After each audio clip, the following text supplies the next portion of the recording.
하나님이 주시는 마음에 답답함이 있습니다.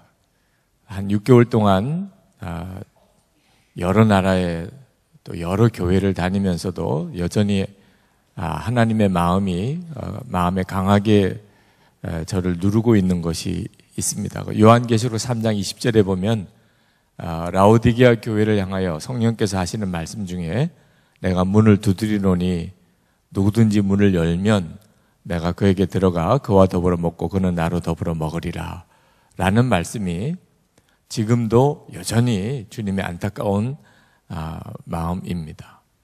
오늘도 마찬가지라고 생각합니다. 여기 계신 여러분들 중에 주님은 여전히 여러분에게 계속해서 마음을 두드리고만 계시고 실제로 여러분의 마음에 들어오시지 못하시는 상태에 있는 분들이 굉장히 많습니다.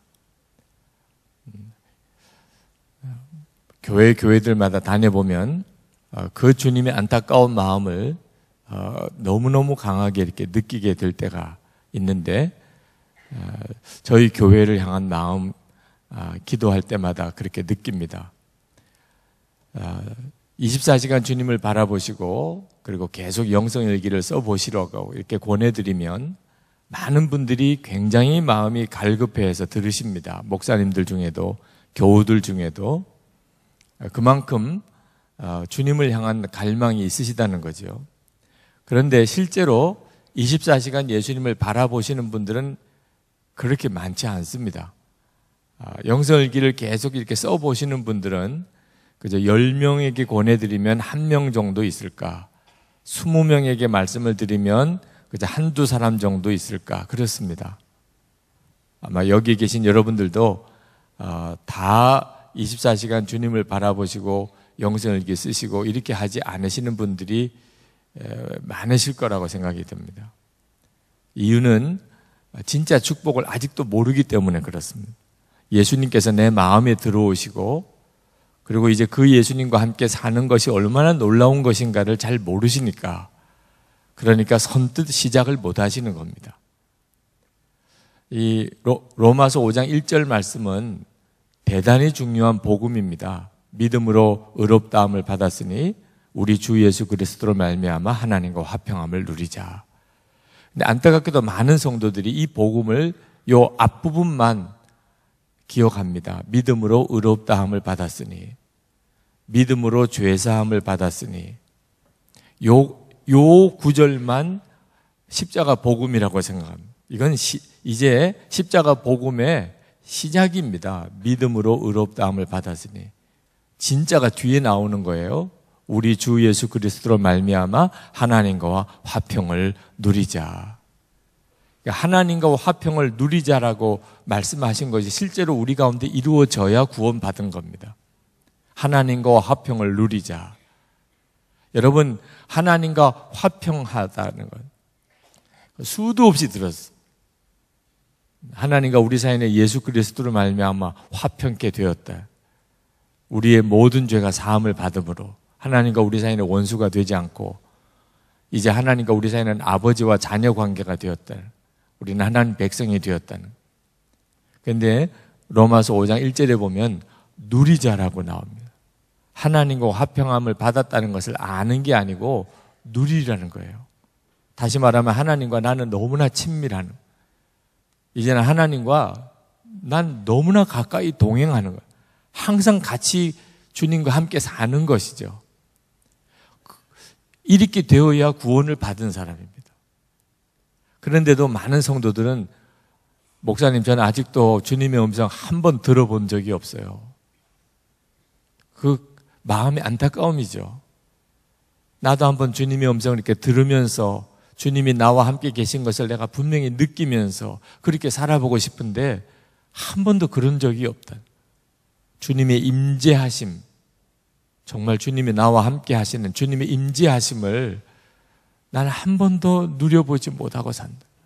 지금도 주님이 나와 같이 계신 것을 솔직히 나는 잘 모르겠다는 이런 분들이 많습니다. 하나님과 화평함을 받으면 뭐합니까? 누리지를 못하는데. 여러분, 돈을 많이 벌면 뭐합니까? 쓰지를 못한다면. 돈 많이 번 게 무슨 소용이 있어요? 우리는 예수 그리스도 안에서 하나님과 화평함을 받았습니다. 그런데 이 로마서 5장에서 사도 바울은 누리라고 말하는 거예요. 누리고 있는가 하는 거예요. 하나님과 화평함을. 하나님과 친밀함, 그걸 오히려 불편하게 생각하는 분들도 있으세요. 어느 목사님 딸이 가정예배를 드리다가 이제 사모님이 기도 중에 예수님 우리 가정에 오세요. 예수님 우리 가정에 오세요. 그렇게 기도를 하고 난 다음에 가정예배 끝나고 그 어린 딸이 예수님 우리 집에 안 오시면 안 되겠느냐고 아주 진지하게 묻더래요. 너무 불편한 손님이에요, 예수님. 이 목사님 딸의 입장에서는 아주 너무 어려운 손님이 오는 거예요, 우리 집에. 근데 엄마가 자꾸 예수님 우리 집에 오시라고 그러시니까 이 아이가 솔직히 안 오시면 안 되겠느냐고 그랬어요. 여러분은 그 점에 대해서 준비가 되셨나요? 집에 예수님을 정말 모시고 사는, 여러분의 마음에 예수님을 정말 모시고 사는 준비가 되셨습니까? 어느 목사님과 대화했던 이야기, 정말 예수님은 우리 가운데 계시지 않습니까? 근데 그 목사님이 한참을 아무 말씀을 없이 그렇게 눈을 감고 계시다가 나는 그동안에 예수님이 내 마음에 계시다고 분명히 믿었고 또 설교도 했고, 그런데 오늘 이렇게 대화를 나누면서 내가 그동안 예수님을 마음에 모시고 살지만 한 번도 불편해 본 적이 없었다. 그런 말씀을 하시면서 눈가에 눈물이 이렇게 맺히시더라. 내가 그동안 예수님을 마음에 모시고 산다는 게 그걸 믿었고 설교했고 하는 게 다 그게 가짜였었구나. 진짜 예수님이 내 마음에 계신 것을 내가 정말 믿었다면 내 삶이 불편하지 않을 수가 있었을까? 예수님을 마음에 모시고 사는데 내가 그동안 너무 이것을 지식으로만 알고 있었다. 그런 고백을 하시는 것을 들었습니다. 여러분, 예수님께서 우리 마음에 이렇게 와 계신 것, 이건 엄청난 사건이에요. 처음에는 내 삶이 완전히 뒤집어지는 사건이니까 예수님이 내 마음에 오시는 것은 완전히 뒤집어지는 겁니다. 보통 분이 아니시잖아요, 예수님이. 우리는 하도 많이 듣다 보니까 아예 무감각해져 버렸지만, 여러분 처음 이 말씀을 듣는다고 생각하고 한번 말씀을 한번 받아보세요. 예수님이 내 마음에 오시는, 그건 사람이 완전히 뒤집어지는 거예요. 사실 엄청나게 부담스러운 거죠. 그러나 실제로 24시간 예수님을 바라보면서 살아보면 예수님은 부담스러운 존재가 아니고 황홀하신 분입니다. 이번에 제주도에서 한 달 동안 이제 마지막 한 달을 보냈는데, 그 제주 시온교회라는 교회에서 주일 설교를 했었습니다. 이정우 목사님이라고 그 목사님과 함께 이제 대화를 나누는데 저희 교회 제자훈련 세미나에 오셨던 분이에요. 그리고 여기서 상담도 같이 했었고, 그 제주도에 가서 첫 번째 만났던 목사님. 근데 그 목사님과 대화하면서 참 귀한 말씀을 들었어요. 그 목사님이 주님의 임재하심을 아주 깊이 경험했던 적이 있었다고. 주님의 임재하심을, 은혜를 받았을 때. 근데 그때 그 기분이 어떤 기분이었느냐, 밤에 자는 것보다 아침에 눈을 떠서 하루 낮에 이렇게 눈을 뜨고 지내는 게 더 행복했다는 거예요. 자는 것보다 깨어있는 게 더 행복했다는 거예요. 보통은 하루 종일 수고하고 또 일하고 지내다가 이제 밤에 잘 때가 되면 얼마나 편안해요. 잠에 쑥 빠져드는, 이제 정말 안식을 하는 거죠. 그런데 주님의 임재를 경험하고 나니까 주님을 항상 의식하는 낮이 훨씬 좋더라는 거예요. 깨어있는 게 너무너무 기쁘더라는 거예요. 주님이 나와 같이 계신 것을 계속해서 느끼고 지낸 그 시간이 얼마나 황홀한지 그때 그 이야기를 하시더라. 그런데 제자훈련 세미나 와서 영성일기에 대해서 듣고 그 느낌을 회복하셨다. 여러분, 예수님 여러분 마음에 이렇게 오시는 것은 처음에 영접하는 결단을 할 때는 이제는 내 삶이 끝나는 정말 비장한 결단일 수 있습니다. 예수님을 내 마음에 영접하는 것. 그러나 내 마음에 오신 주님을 여러분이 진짜 24시간 바라보며 살아보면 주님과 함께 사는 것은 황홀한 것이에요. 제가 한번 아침에 일어나서 샤워를 하고 그리고는 몸을 닦으면서 갑자기 제 마음에 주님이 제 안에 계시구나. 주님이 제 안에 계시구나. 제 마음에서 조금도 의심 없이 나오는 신앙 고백. 성령께서 제 마음에 계시지 않으면 도무지 있을 수 없는 제 마음의 감정과 생각들. 주님이 제 안에 계시구나. 은혜를 받아도 참 민망할 때 은혜를 받을 때가 있어요. 아침에 샤워를 하고 나오고 머리를 이제 말리고 씻는데 주님이 제 안에 계시다는 생각이 갑자기 제 마음을 확 사로잡아요. 그 행복함을 뭐라고 표현할 수 있을까? 세상에 어떻게 이런 일이 있을 수 있나? 하나님이 지금 내 마음에 오셨다. 내 마음에 계시다. 여러분, 주님을 항상 이제 마음에 모시고 이제는 생각도 감정도 내가 원하는 대로 내가 하고 싶은 대로 하지 못하고 뭘 하나 먹는 것도 내가 무슨 말하는 거 하나도 이제는 더 이상 내가 할 수 있는 게 아니고 예수님이세요. 내 마음에 예수님이 와 계세요. 이렇게 산다는 것은 어떤 사람들에게는 좀 끔찍하게 여겨질 일일지 모르지만 그건 예수님을 몰라서 그런 거예요. 진짜 예수님을 알고 나면 정말 24시간 예수님과 살고 싶더니 그리고 그 예수님으로 인하여 황홀하더니 그 주님의 임재에 대한 감각을 잃어버리고 싶지 않기 때문에 더 이상 세상에 한눈 팔고 싶지도 않다니 더 이상 뭐 이상한 거 이렇게 보고 싶지도 않다니까 주님이 내 마음에 계신 주님과의 그 친밀한 교제를 내가 놓칠까 봐 이 놀라운 이 엄청나고 놀라운 이 행복한 마음을 잃어버리게 될까 봐 내가 누구한테 험한 말 한 번 하나 짜증내고 신경질 내는 것도 내가 하고 싶지가 않다니까 주님의 임재하심 속에 내가 계속 살고 싶은 이건 엄청난 거예요. 여러분, 부부가 이렇게 결혼을 해서 처음에 같이 살 때는 혼자 살다가 결혼해서 배우자가 있을 때는 불편할 수 있지요. 그죠? 두 사람이 한 방에서 같이 살아야 되고 한 이불에서 자야 되고 그럼 계속 같이 산다는 일이 어떤 때는 불편할 수도 있지요. 그러나 여러분, 부부 생활을 한 해를 하고 또 5년이 지나고 10년이 지나고 20년이 지나고 30년이 지나고 그럼 부부는 그러니까 다른 사람이라는 의식이 없어요. 함께 한다는 것이 너무 자연스럽고 없으면 너무 불편한 거예요. 배우자가 없으면 오늘도 우리 권사님 장례를 지금 치르러 가야 됩니다만 함께 살다가 한 사람이 배우자가 세상을 떠나거나 이렇게 사별할 때 오는 그때 그 고통은 이게 함께 산다는 것이 불편한 것만 아니라는 걸 알 수가 있습니다.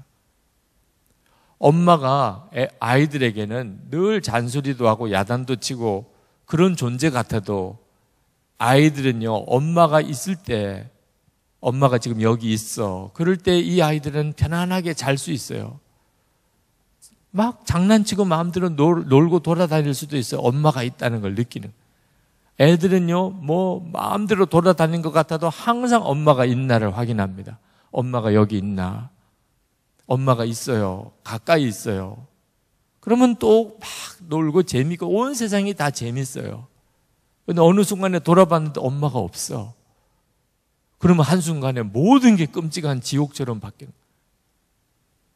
우리가 24시간 예수님을 계속 바라보려고 하는 것은 우리 삶 전체를 바꾸는 거예요. 주님이 나와 같이 계시다. 하나님과 화평함은 그런 엄청난 축복을 내가 그냥 듣는 데서 그칠 문제가 아닙니다. 하나님과 화평은 누리는 것이에요.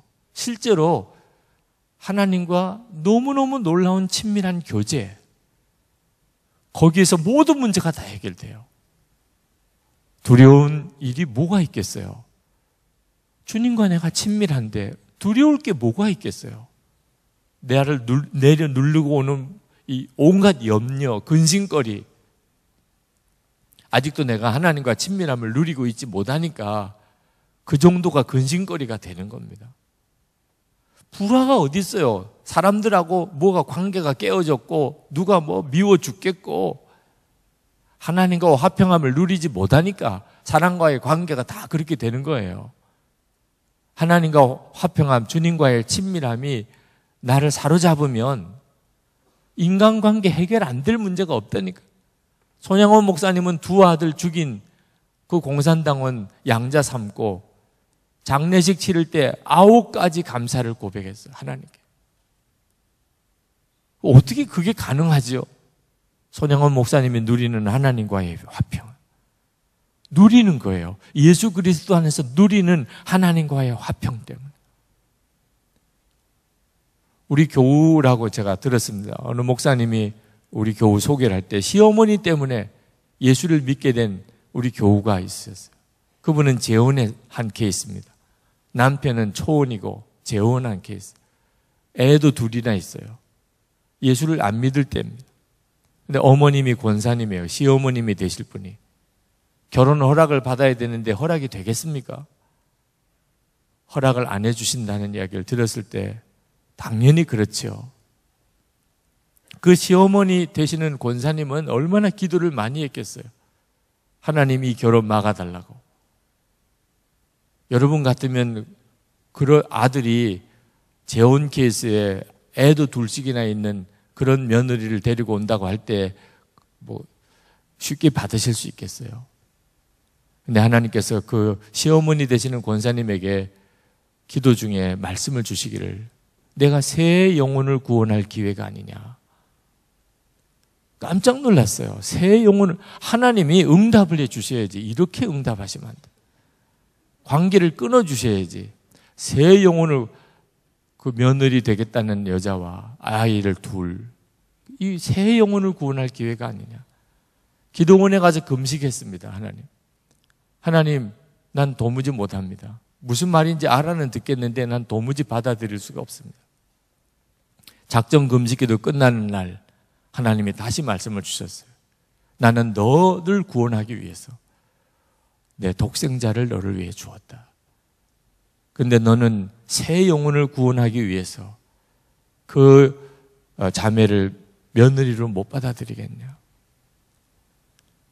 그리고는 오라고 그랬어요. 만나는 첫 번째 만남 때 끌어안아줬어요. 잘 왔다. 도대체 이런 일이 있을 수 있나? 이 며느리 된 이분은 이런 일이 있을 수 있나? 도대체 어떻게 이게 가능한가? 그리고는 자기가 예수를 믿겠다고 우리 교회를 등록을 하신 겁니다. 나는 우리 시어머니 때문에 예수 믿게 됐어요. 여러분, 하나님과 화평함은 모든 사람과의 화평함으로 이어집니다. 하나님과 화평한데 사람과의 관계는 화평하지 않다. 있을 수가 없어요. 하나님과 화평하면 그건 화평하지 않을 사람이 없어요. 하나님과 화평함을 누리는 사람은. 하나님과 화평함을 누리게 되면 세상에 겁이 나는 일이 없다니까. 무서운 사람이 없어요. 내가 하나님의 뜻대로 살아가는 데 있어서 겁날 문제가 없습니다. 하나님과 화평함. 하나님과 화평함을 누리는 건 이건 엄청난 일이에요. 이미 여러분은 다 하나님과 화평함의 축복을 받은 사람입니다. 믿음으로 의롭다함을 받았잖아요.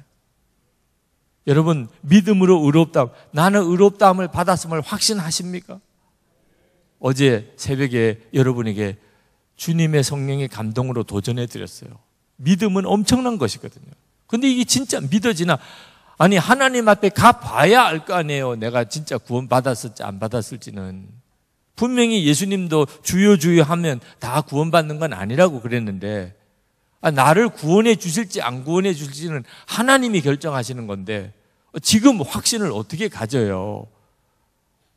여러분 정말 그렇습니까? 그건 아직도 믿음이 아니에요. 의심이 있는 건 믿음이 아닙니다. 염려가 오는 건 믿음이 아니에요. 그러면 진짜 내가 의롭다함을 받았다, 구원받았다는 확신을 가질 수 있습니까? 있지요. 있습니다. 어떻게 그럴 수 있지요? 여러분 안에 예수님이 오신 것을 여러분이 알면. 아니, 예수님이 내 마음에 와 계신데 그 죽고 난 다음에 천국 가서야 확인이 됩니까? 지금 다 하나님이 확인을 주셨어요. 구원받을 자는. 하나님 앞에 갔을 때 심판받지 않고 구원받을 자는 지금 다 확인을 주셨다니까. 조금도 의심이 없을 정도로. 지금 내 마음에 주님이 와 계시고. 안타깝게도 많은 성도들이 이 점에 대해서 분명치가 않으세요. 그냥 듣기만 하고 아직까지 듣기만 하고 마는 겁니다. 마음을 두드리고는 계세요. 말씀으로 계속 성도들에게 마음의 주님이 임하시는 거, 마음의 주님이 오시는 거. 여러분 하나님과의 화평함을 누리는 게 이보다 더 친밀할 수 있겠어요? 내가 그저 하나님을 바라보고 하나님 기뻐하는 뜻대로 살고 주님께 늘 기도하고 이런 것 정도도 아니라니까요. 내 마음에 주님이 오신 그 주님. 그래서 24시간 주님을 바라보시라 그러고 그렇게 영성일기를 쓰시라는 거예요. 계속해서 주님과의 친밀한 교제를 가져보시라는 겁니다. 여러분 이 화평함을 누리고 친밀함을 얻는 것은 시간의 대가 지불을 해야 됩니다. 시간이 필요해요. 친밀함을 누리는 데는 시간이 있어야 돼요. 시작하셔야 됩니다. 그리고 계속해서 가보십시오. 친밀함은 누려지는 거예요. 어느 순간에 내가 주님과 너무너무 친밀해졌어요. 내가 나중에 천국에 가서 하나님 앞에 갔을 때 하나님 나를 안다 그럴까 모른다 그럴까 이런 걱정이 어느 순간에 없어졌습니다. 지금 아시는데 말입니다. 지금 나와 같이 계시는데 아침에 눈을 뜨면 주님이 나와 같이 계신 것이 너무 분명하게 믿어져요. 누구랑 대화를 하는데 그냥 교회 안에서 성도들과 대화하는 게 아니고 세상에 나가서 누군가 비즈니스 때문에 이야기를 하고 있어요. 그런데 갑자기 주님이 느껴져요. 부부싸움을 할 일이 생겼어요. 이렇게 마음이 상처가 생기고 말이 정말 커지고 근데 갑자기 주님의 임재가 느껴져요. 나도 모르게는 화가 나서 아이들에게 막 험한 말을 해요. 그러다가 갑자기 주님의 임재가 느껴져요. 이런 일이 우리들에게 하나님이 주신 축복이라니까요. 인터넷 뉴스를 이렇게 보다가 갑자기 엉뚱한데 내 눈이 가요. 근데 그때 주님이 느껴져요. 그냥 하루 종일 아무 생각 없이 그냥 망가진 삶을 살았어. 근데 저녁에 갑자기 주님이 생각이 나요. 오늘 하루 이대로 지낼 수는 없구나. 이대로 끝낼 수는 없구나. 그렇게 우리 인생은 바뀌기 시작하는 거예요. 우리는요, 엄청난 축복을 받은 사람들. 우리는 그저 예수님을 막연하게 믿는 사람이 아닙니다. 하나님과 우리 사이는 화평하게 됐어요. 친밀하게 됐어요. 그런 축복을 받았습니다. 성도 여러분, 우리가 어떤 문제 속에 있든지 예수 그리스도 안에 있으면 그 문제는 다 끝났습니다. 이게 실제로 가능할까? 어떤 인간관계도 해결 안 될 인간관계가 없어요. 이게 진짜 가능할까요? 가능하다니까. 예수 그리스도 안에서 믿음으로 의롭다함을 받았으니 우리 주 예수 그리스도를 말미암아 하나님과 화평함을 누리자. 오늘 주님은 여러분들에게 그 역사를 하실 수 있습니다. 오늘 이제 기도하실 때 여러분 주님께 정말 간절히 구하세요. 제가 하나님과의 화평함의 축복을 받았는데 누리지는 못하고 살았어요. 이건 억울한 일이에요. 돈이 있는데 돈을 써보지도 못하는 건 얼마나 억울해요. 내가 무슨 권리를 대한민국 시민으로서의 권리를 가졌는데 그 권리를 행하지 못하면은 그냥 가만히 있을 사람 어디 있어요? 그건 비교가 안 되는 축복을 받았다니까. 하나님과 화평함.